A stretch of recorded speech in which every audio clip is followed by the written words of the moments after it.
So today we're going to continue talking about quantum mechanics, kind of where it leads us.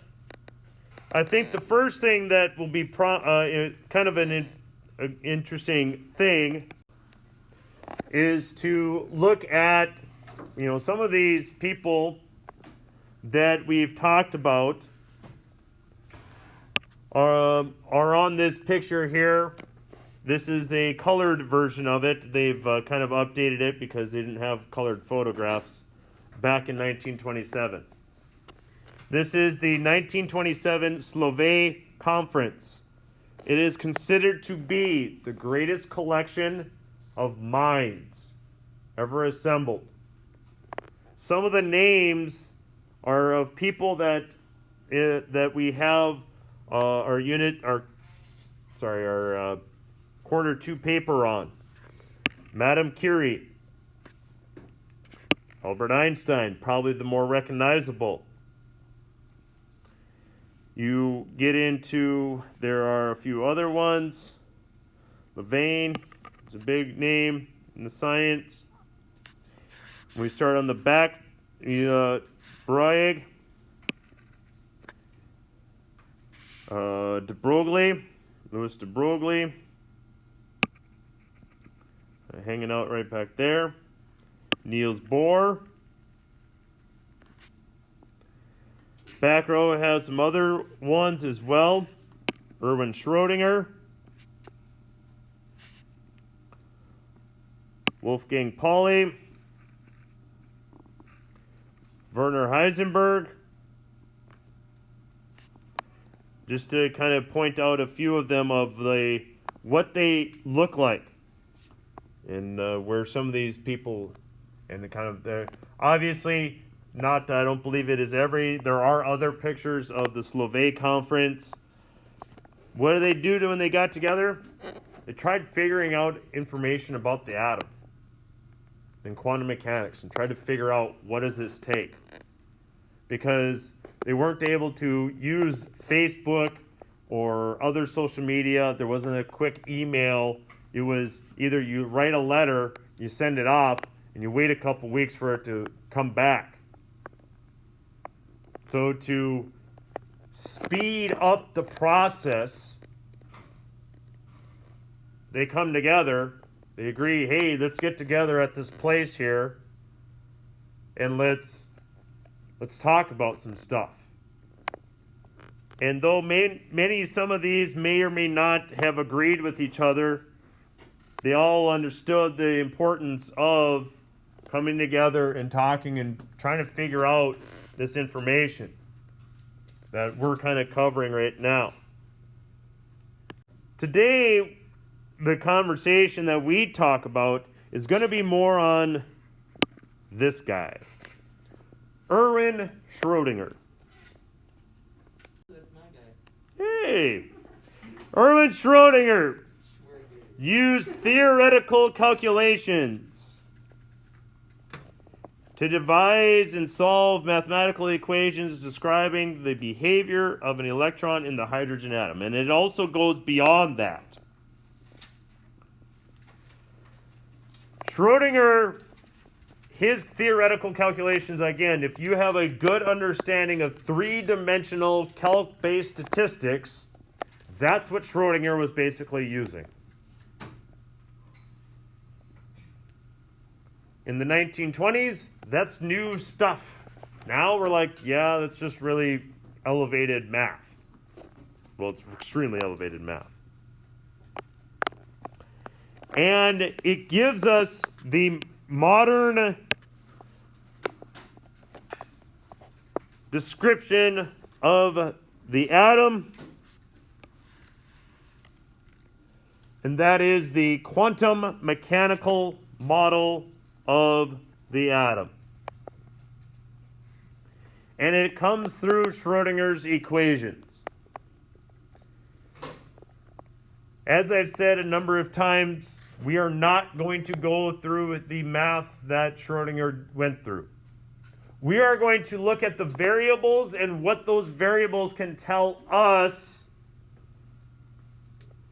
as they pertain to, say, the location of the electrons in the atom. We're going to look more at the variables. Those variables came from math that is beyond my capability. But we're going to use some of those variables, and we'll kind of utilize our periodic tables to determine where those numbers come from. Or where can we find numbers that help us with that.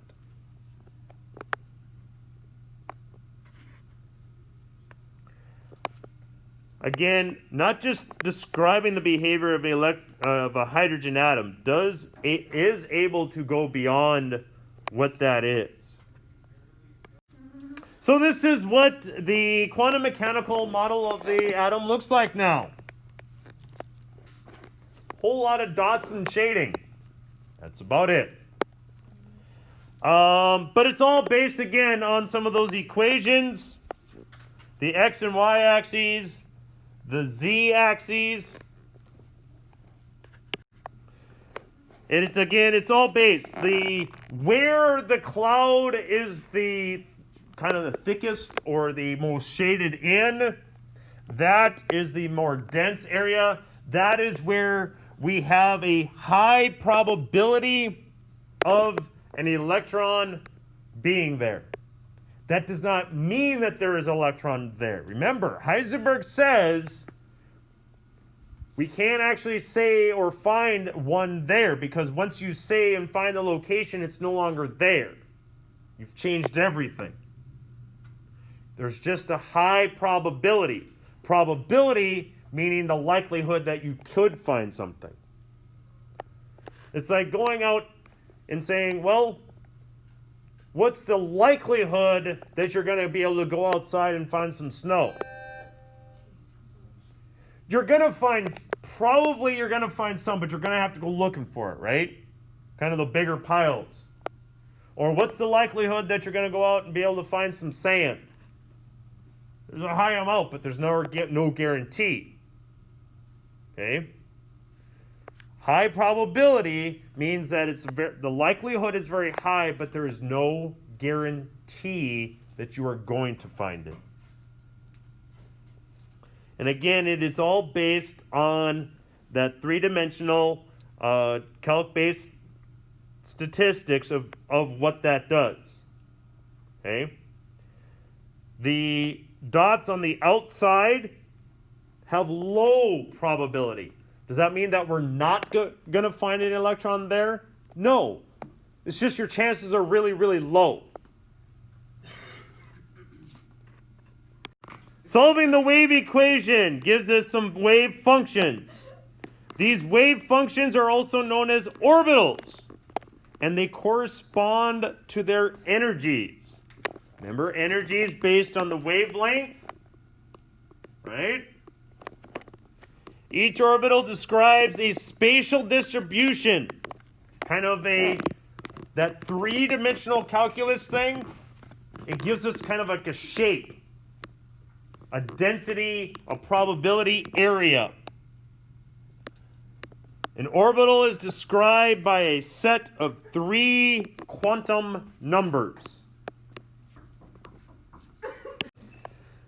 These quantum numbers, again, if you have your periodic table, they are on your periodic table. So please have your periodic table handy. Hint, hint, nudge, nudge, cough, cough. Have your periodic table handy. Periodic table out, yes.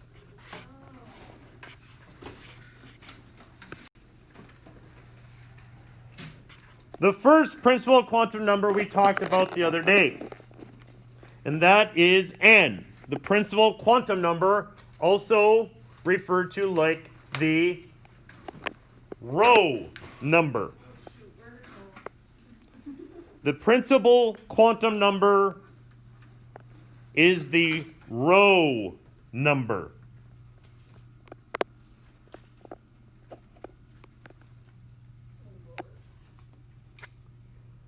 As yesterday or the other day, we talked about hydrogen is in row 1. And therefore has a principal quantum number of 1. Okay? If we look on our periodic tables, we can see that there are a total of 7 rows at this time. There might be expanding out. Who knows? Especially for those of you that go in and discover Pedarium. I don't know where it's at. But the row number as of now ends at 7. So you can have as high of a principal quantum number of 7. Meaning the maximum number of circles on a Bohr model would be 7 circles. So again, looking at the periodic table, the row number is the principal quantum number. The next quantum number is the angular momentum quantum number, indicated by an L. I kind of italicized it on the notes. When I write things out, you will see that I will write the L in more of a cursive to indicate the L instead of having a L that looks like a 1. Okay? When denoting the angular momentum number, I will use more of a cursive L to indicate that it's an L and not a 1. We don't want to add confusion. This quantum number defines the shape. Talked about that 3-dimensional shape. This is the number that does that. L values are seen to be ranging from whatever the principal quantum number is minus 1. The type of orbital is indicated by the value of L.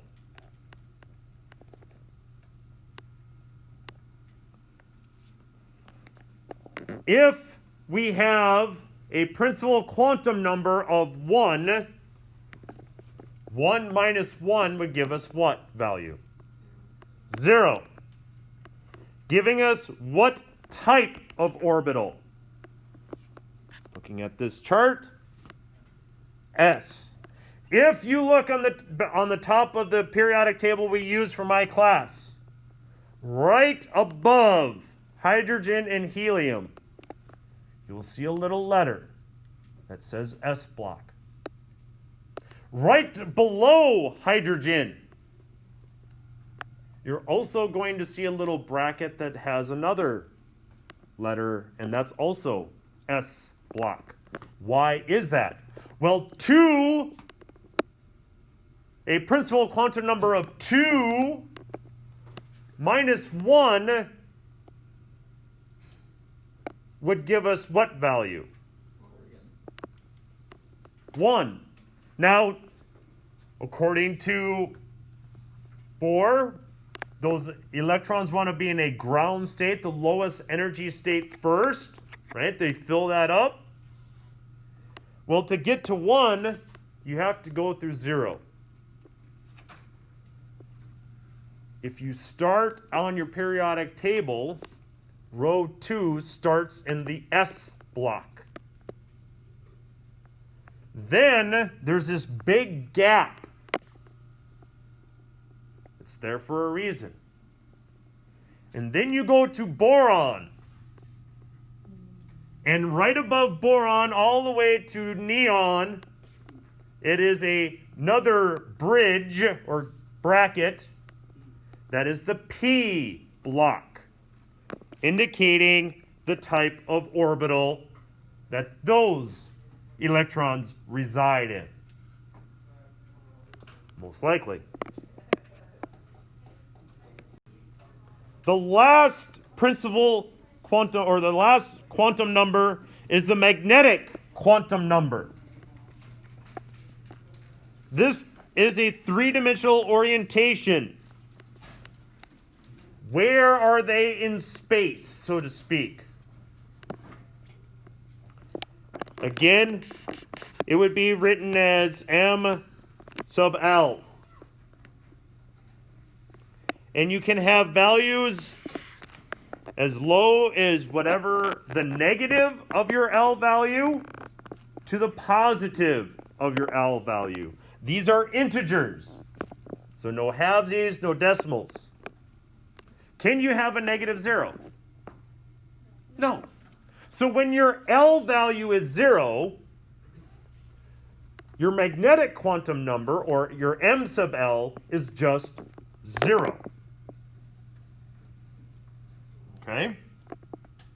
If your magnetic quantum number of L is 1, the negative of 1 is what? Negative 1. Well, the next integer after negative 1 is 0. The next integer after 0 would be 1. And that's where you have to end. If your L value, or your angular momentum number, is 2, the negative of that would be negative 2, negative 1, 0, 1, 2. These indicate the orientation in space that those shapes are in. Okay? The values go up. So the higher the L value, the more orientations they have.